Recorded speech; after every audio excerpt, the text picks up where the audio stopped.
ओडिशा खंडायत क्षेत्रीय समाजर सांबादिक सम्मिलनी आसंता निर्वाचन में जो दल 25 दफा भित्तिक सर्तरे राजी हेब ओडिशा खंडायत क्षेत्रीय समाज सेही दल को जययुक्त करने को संपूर्ण सहयोग करेंगे बोली मत प्रकाश पाई। स्थानीय नुआ राउसा पाटना गोपबंधु विहार कम्युनिटी हॉल ठारे अनुष्ठान बारवाटी कटक सभापति डॉक्टर प्रवीण बराल आवाहकत पर आयोजित सांबादिक सम्मेलन में राज्य सभापति श्री शरद सिंह सूचना दे निकटरे राउरकेला ठारे अनुष्ठित राज्य सम्मेलन में सर्वसम्मतिक्रमे गृहीत 25 दफा कार्यक्रम तालिका प्रकाश पाई। अन्यमानक मध्यरे एही सांबादिक सम्मेलन में अनुष्ठान उपसभापति प्रताप राउत राय, प्रभात स्वाई, साधारण संपादक देवी प्रसाद महांती, संपादक राज्य संपादक लिंगराज हाथी, हिमांशु साहू व महिला सामुख्यर स्मिता मुलिया, दिशा बराल, पुष्पांजलि सिंह, बेबिना राय प्रमुख उपस्थित रही।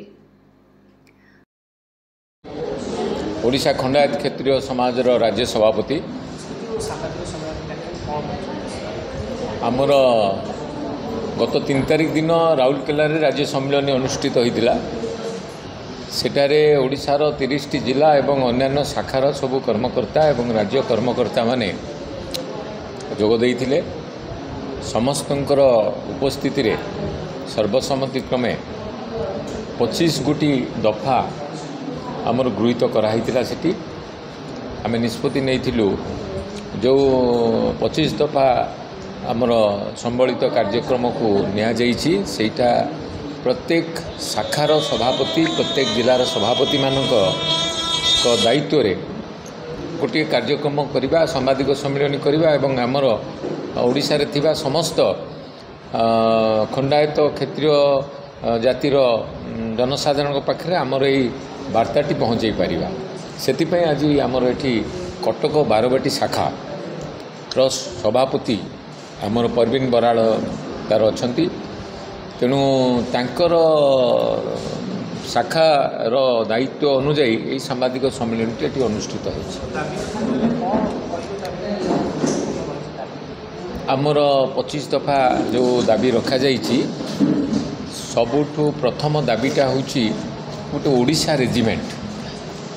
विगत अनेक वर्ष धरी आमर दाबी हेई आसुछि जे गोटे पाइक रेजिमेंट करा जाऊ कि कलिंग रेजिमेंट करा जाऊ एमती सब दाबी उपस्थापना करा जाउछि राज्य सरकार पाखरे एवं केंद्र सरकार पाखरे।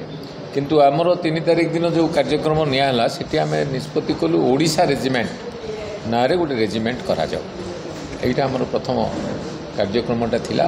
द्वितीय जिनसटी होउछि कृषक आमर होउछि कृषि प्रधान देश राज्य। कृषकर उन्नति हेले राज्यर उन्नति हबो। ये कृषकर उन्नति कहीं से भाव में परिलक्षित करा जाई पारु नाही। ता कारण होउछि 315टी ब्लॉक 14 थला गोटे आ गोटे नुआ ब्लॉक है 315टी ब्लॉक। 315टी ब्लॉक रे जो केतेटी कोल्ड स्टोर थिला से बंद हो गला। आ नुआ कोल्ड स्टोर आरंभ हो पारानी आज पर्यंत।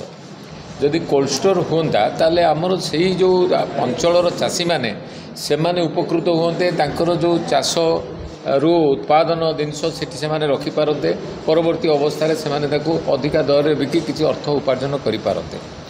किंतु कृषक मैंने जिते चाष कर मूलिया लगेवाक पैसा अटू ना से बिल को गोरु छाड़ी दौरान जे बैगण फाइगण खाई सफा करदे आगुड़ा कौन चाष करेंगे यही अवस्था आम कृषक मैंने अच्छा। किंतु आम राज्य सरकार कौन कर कालिया योजना करी किसी पैसा दौरान जो पैसा कि कुआड़ी होना 5,000 टंका 10,000 टंकार किसी हो पार कृषक मानकर जो माने टिके अलगा स्तर को जाई पलैछंती से पैसाटा पाइले से माने कौन कर अपव्यय कर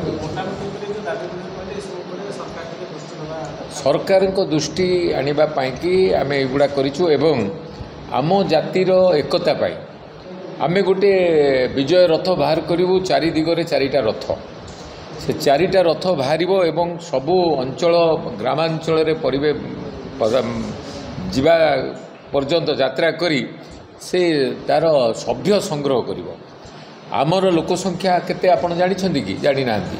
आमर खंडायत क्षेत्रीय कुर्मी क्षेत्रीय लोकसंख्या होउची 54% ओडिशार। जेहेतु आमर भितर एकता ना एकता अभाव तेणु आम डिमांड करूँ आमर जदि 54% है ओडिशार लोक संख्या केते 4.5 कोटी अधिका 4.5 कोटी अधिका हेले 2 कोटी अधिका लोक आमर खंडायत जातिर लोक अच्छा आम 4 दिगरे 4टा रथ बुले आम 2 कोटी अधिका लोकों सभ्य संग्रह करने निष्पत्ति कर। कटकरू रजत कुमार महांती रिपोर्ट प्रयाग खबर।